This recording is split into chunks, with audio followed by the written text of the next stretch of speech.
Pernah bayangkan pontianak dalam air?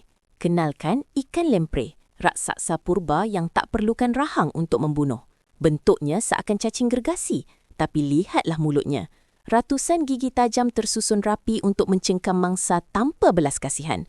Dikenali sebagai fosil hidup, makhluk ini sudah wujud 360 juta tahun dahulu, jauh sebelum dinosaur pertama menguasai bumi.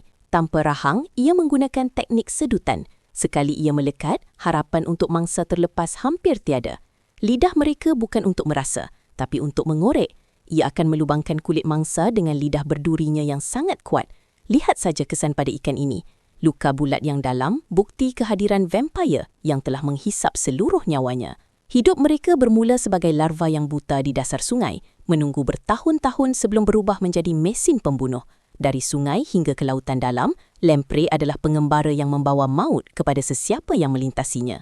Walaupun rupa mereka menakutkan, mereka adalah sebahagian daripada ekosistem yang seimbang namun kejam. Jadi, berani lagi nak berenang di sungai gelap? Tag kawan korang yang takut dengan pontianak air ni. Jangan lupa like, komen dan share.